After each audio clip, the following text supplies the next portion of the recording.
Welcome to Stuck, Time to Improv. I'm Mary Scott with Business Riff, and I want startups to be wildly successful.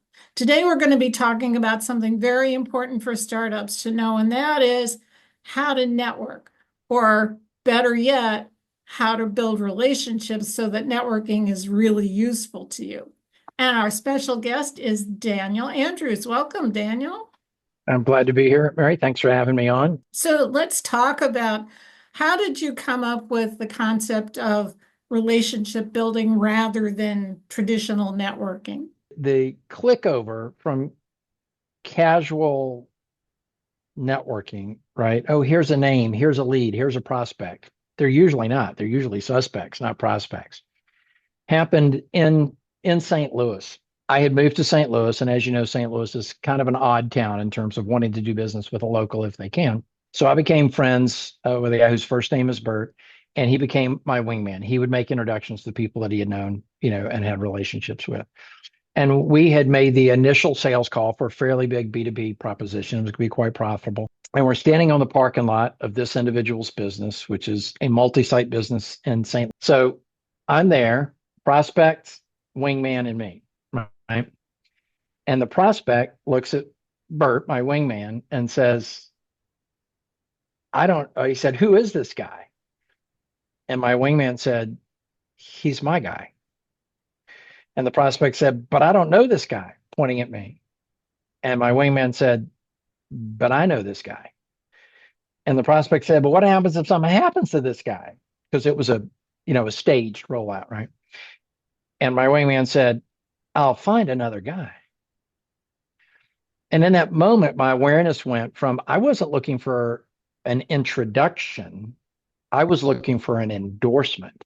My wingman kept the focus where the focus should be. It doesn't matter. I trust that guy. You trust me. That's enough because I trust that guy. And I realized that I wasn't looking for an introduction. I was looking for an endorsement. Once you've built a relationship, you can borrow those relationships. Once you've built trust, you can borrow the trust that's already been built with others. And that's when I went, I need more wingmen in my life. And I'm going to have to be very particular about how I evolve that. And I'm still learning, but I've got it down to some key principles. I have very few opinions, but I have a large number of positions that are based on data. Mm. Almost everything I do, I try to build on data. So it sounds like networking isn't really just a numbers game where you collect business cards and do follow-up phone calls. You need to really choose who's going to be useful to you and how to get to know them well enough and to get them to trust you well enough that you can Mhm. cross-refer each other. Correct. Yes. The quest should be for what I call key referral partners. The most valuable person you can meet in the room, or the most valuable person you get introduced to, is not a prospect. It's the most valuable person you can get introduced to or meet in that room is a key referral partner, somebody who's positioned to refer business forever. Now, some of those are very classic relationships, a mortgage lender and a real estate agent, right? Financial services and a home and auto insurance. But the quest should be to find somebody that's in a position where you can support them and they can support you over the long haul, So because there's 6 to 10 people that will collectively give more referrals, just those 6 to 10 people, than you could collect an entire lifetime from everybody else, including your customers. And these are sometimes referred to as strategic partners. You're Correct. not doing the same job, but you have the same clientele. Same customer base at roughly the same moment in time. The key word, we both used it, partner. You're looking for mutuality, not reciprocity. Not I give you one, Mary, so you give me one, right? Oh, I've got one for you. You don't have one for me? Oh, well, I guess I'll put this in my pocket until you have one. No, that's reciprocity. And that is a burnout modality, and it won't last long. Right? Mutuality is, what can I do for you today? Next week we'll catch up and I'll let you do me some favors, but right now I'm focused on you, or vice versa, right? But mutuality is, what does mutual support look like? So you're looking for partnership. So particularly startups need to pay attention to creating and cultivating strategic partnerships, even more so than looking for customers, because the customers will come when you've got other people referring you. Right.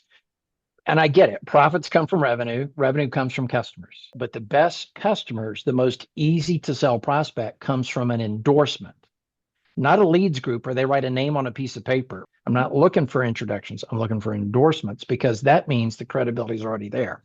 And this is a self-replicating process. So this is real important information. And so do you have some suggestions for techniques people should use to Sure. cultivate those relationships? I think there's 5 key elements that go into this. The first element is be strategic, right? Not everybody, you're not in a position to give and receive value equally from everybody that you meet.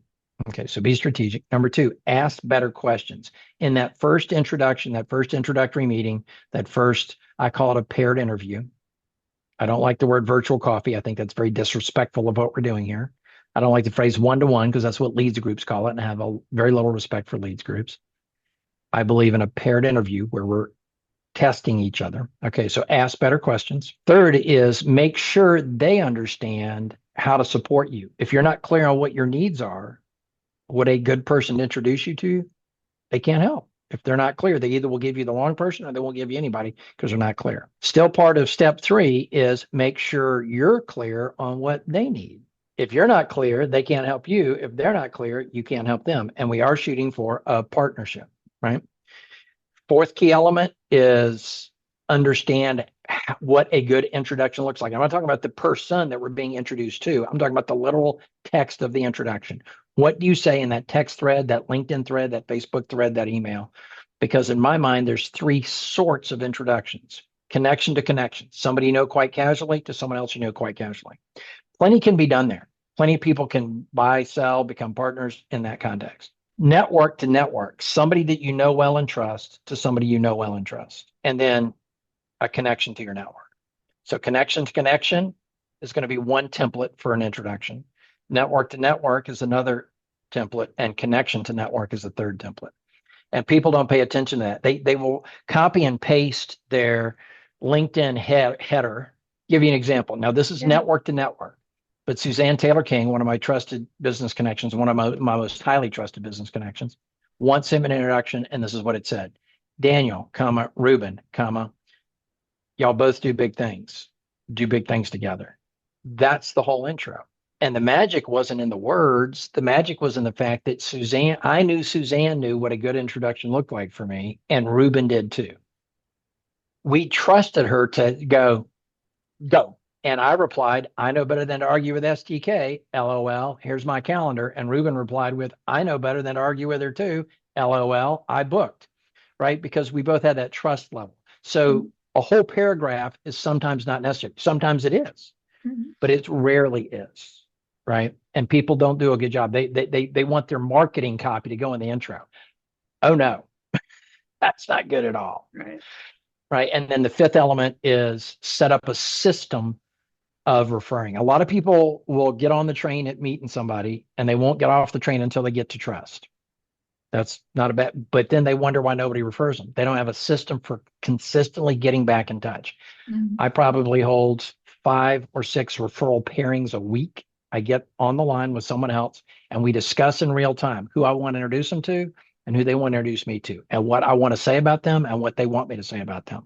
And we negotiate that in real time and create 2 or 3 introductions in both directions in a 45-minute session.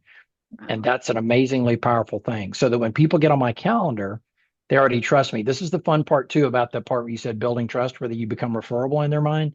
If you were referred by someone they trust onto your calendar, you're 9/10 of the way there. They assume you're trustworthy from the jump. Well, this has been a lot of information in a short amount of time, and I want people to contact you for more. So Sure. thank you so much, Daniel Andrew, for coming on the show and talking about building relationships, not just networking. Cool. I'll make sure you have all my contact info when this goes live. And I'm Mary Scott with Business Riff. I want startups to be wildly successful. One of the best things you can do to accomplish that is book a call with me at businessriff.com.